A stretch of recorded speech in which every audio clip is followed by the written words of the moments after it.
اعوذ باللہ من الشیطان الرجیم بسم اللہ الرحمن الرحیم۔ حضرت انس بن مالک رضی اللہ تعالی عنہ بیان کرتے ہیں کہ نبی کریم صلی اللہ تعالی علیہ وآلہ وسلم نے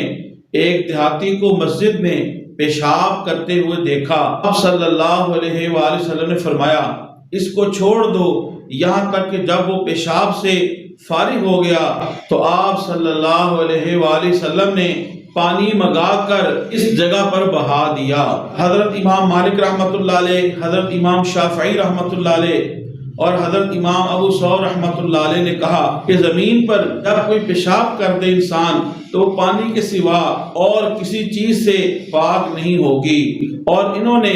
اسی حدیث سے استدلال کیا ہے۔ حضرت امام الائمہ فی الحدیث امام اعظم ابو حنیفہ رحمۃ اللہ علیہ، امام ابو یوسف رحمۃ اللہ علیہ اور امام محمد رحمۃ اللہ علیہ کا قول یہ ہے کہ دھوپ نجاست کو زائل کر دیتی ہے، اور جب اس نجاست کا اثر چلا جائے تو اس زمین پر نماز پڑھ لو اور اس زمین سے تیمم نہ کرو۔ امام اعظم ابو حنیفہ رحمۃ اللہ علیہ اور دیگر ان کے ہم خیال لوگوں کی دلیل یہ ہے کہ رسول اللہ صلی اللہ علیہ وسلم کا ارشاد ہے کہ زمین کا پاک ہونا اس کا خشک ہونا ہے، اور اس زمین سے تیمم اس لیے جائز نہیں کیونکہ تیمم کے لیے قرآن مجید کے اندر یہ آیت کریمہ ہے سعید طیب، یعنی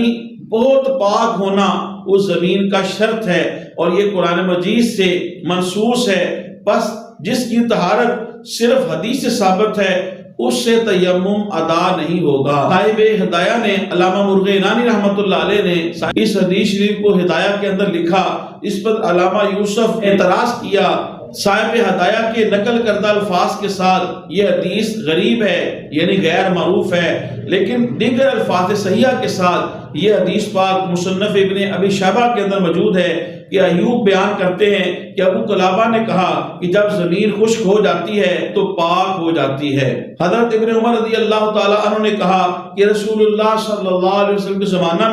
میں مسجد میں سوتا تھا، میں نو عمر گوارا نوجوان تھا، اور کتے مسجد میں آتے جاتے تھے اور پیشاب کرتے تھے، اور صحابہ اس جگہ کو بالکل نہیں دھوتے تھے، یعنی دھوپ سے وہ جگہ جو ہے وہ پاک ہو جاتی تھی اور نجاست جو ہے وہ خشک ہو جاتی تھی۔ نجاست کو پاک کرنا پانی کے ساتھ جائز ہے، اور ہر مائع طاہر یعنی ہر لیکوڈ پاک چیز کے ساتھ بھی اس نجاست کو دور کرنا احناف کے نزدیک جائز ہے، جس سے نجاست کو دور کرنا ممکن ہو، جیسے کہ سرکہ ہے، گلاب کا پانی وغیرہ ہے، کیونکہ مائع چیز یعنی لیکوڈ چیز جو ہے نجاست کو کھاڑ دے گی اور طہارت نجاست کے زائل ہونے سے حاصل ہو جائے گی۔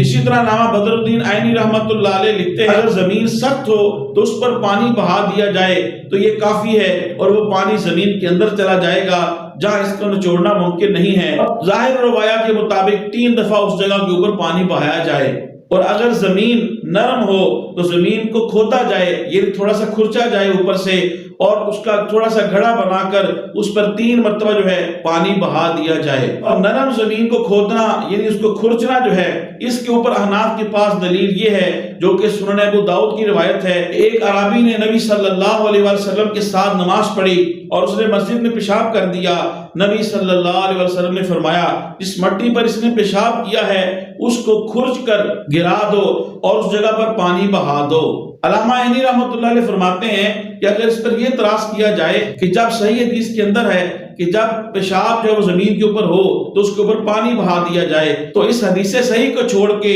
حدیث ضعیف اور حدیث مرسل سے یہ قید اور یہ ایڈیشن کیوں کرتے ہو کہ اگر وہ زمین سخت ہو تو پانی بہا دیا جائے اور نرم ہو تو اسے کھرچا جائے؟ علامہ عینی رحمۃ اللہ علیہ اس کا جواب دیتے ہیں اس تقسیم سے دونوں حدیثوں کے اوپر الحمدللہ عمل ہو جائے گا، تو ایک حدیث کے اوپر عمل کرنا اور دوسری حدیث کو چھوڑ دینا اس سے بہتر یہ نہیں ہے کہ دونوں حدیثوں پہ عمل کر لیا جائے۔ لہذا جب سخت زمین ہو تو اس کے اوپر پانی بہا دیا جائے، اور نرم زمین ہو تو حدیث سے ثابت ہے کہ اس کو تھوڑا سا کھرچا جائے اور پھر اس کے اوپر پانی بہایا جائے۔ دوسرا علامہ عینی رحمۃ اللہ علیہ فرماتے ہیں کہ یہ حدیث شریف تمہارے نزدیک ضعیف ہے، حالانکہ یہ حدیث ضعیف نہیں ہے کیونکہ یہ حدیث مرسل ہے، اور حدیث مرسل ہمارے نزدیک وہ معمول ہے، کیونکہ محدثین کے نزدیک جب دو صحیح مرسل حدیثیں کسی ایک مسند حدیث کے معارض ہوں، مقابلے میں ہوں، تو حدیث مرسل پہ عمل کرنا اولا ہے۔ تو جب حدیث مرسل کے معارض مقابلے میں